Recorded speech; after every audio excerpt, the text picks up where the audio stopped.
শাশুড়ি বৌমা চ্যানেল থেকে স্বাগত। আমরা তো ভালো আছি, এবার আপনারা সব কেমন আছেন? আর আমি আজকে ছাদ থেকে পুঁই মিটুরি তুলেছি, তার একটা রেসিপি দেখাবো, আরেকটা দেখাবো, সেটা পরে দেখাচ্ছি। তার জন্য তো মিটুরিগুলো ভালো করে কেটে নিয়েছি, আর কাঁচা পাকা দুটোই রয়েছে। আর কড়া গরম করে তেল দিয়ে 5 ফোড়ন আর শুকনো লঙ্কা দিয়েছি, আর ওর মধ্যে পেঁয়াজ দিয়ে দিয়েছি আর আলু। আর এবার মিটুরিগুলো এগুলো সব দিয়ে দেবো। দিয়ে এবার আপনারাও কে কীভাবে রান্না করেন আমাকে জানাবেন, আর আমিও যে রান্না করছি সেটা আপনারাও দেখুন। এটা এবার নাড়তে হবে।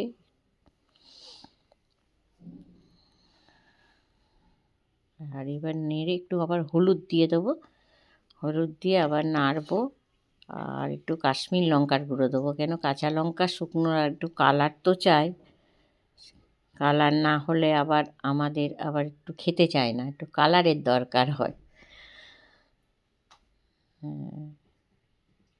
এইটাকে ভালো করে নাড়বো। আর এদিকে একটু উষ্ণ, আর আমি তরকারিতে সবসময় উষ্ণ গরম জল দিই। আর নুন দিয়ে দেবো, দিয়ে নুনে একটা জল বেরোবে, ওই জন্য নুনটা দিয়ে না একটু নেড়ে চেড়ে তারপরে দেবে, জলটা বেরিয়ে যাবে। তারপরে আমি একটু গরম জল ঢালবো। আর গরম জল দিই কেন, গরম জল দিলে তরকারিটা স্বাদও লাগে, আর ভালো ঠান্ডা হলে আবার তরকারিটাও তো আর কি তোমার লাগবে, যে জলটা দিতে গেলে আবার ঠান্ডা হয়ে যাবে, ফুটতে দেরি লাগবে, ওই জন্য গরম। আর একটু চাপা দিয়ে দেবো, চাপা দিয়ে আমি 5 মিনিট পর ফিরে আসবো। এসে যে অনেকটা গলেও গেছে, আর এটা শুকনো হবে এবার।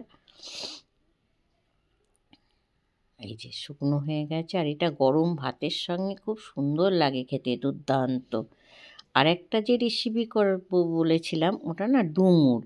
ডুমুরের তো ডালনা, ডুমুরের অনেক কিছু খায়। এবার ডুমুরটাকে কেটে ভালো করে 2-3 বার ধুতে হবে, কেন ডুমুর, আর গরম জল করে একটু সিদ্ধ করে দেবো নুন আর হলুদ দিয়ে, কেন ডুমুরের একটা কষ থাকে। আর এদিকে আমি মুসুর ডাল ভিজিয়েছিলাম, বেশিক্ষণ লাগে না, 2 ঘন্টা আগেই ভিজিয়েছিলাম। তা ওইটা আবার ওর মধ্যে দিয়ে দেবো, আর একটু আদা আর কাঁচা লঙ্কা দুটো দিয়ে দেবো, দিয়ে এটা ভালো করে পেস্ট করব।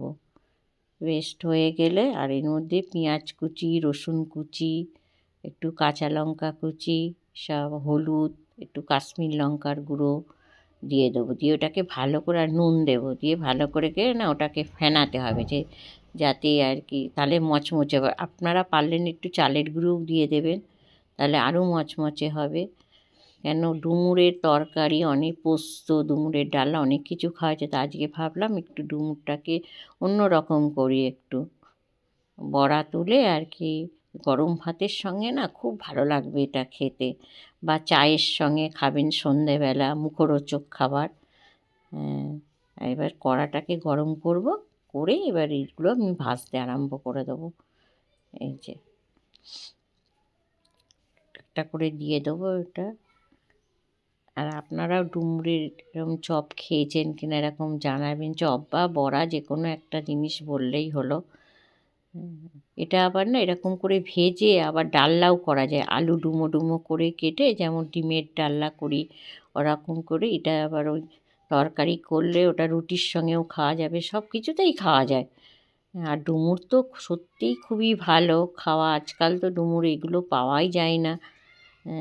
কিন্তু দেখুন এই যে করছি, আর গরম খেতে হেভি লাগবে, এটা মচমচ করবে। আপনারাও খেয়ে দেখবেন এরমভাবে। যদি ভালো লেগে থাকে তাহলে আমাকে একটা লাইক, কমেন্ট, শেয়ার করবেন। আর এই দেখুন, দেখেই মনে হচ্ছে না মচমচ করছে একদম।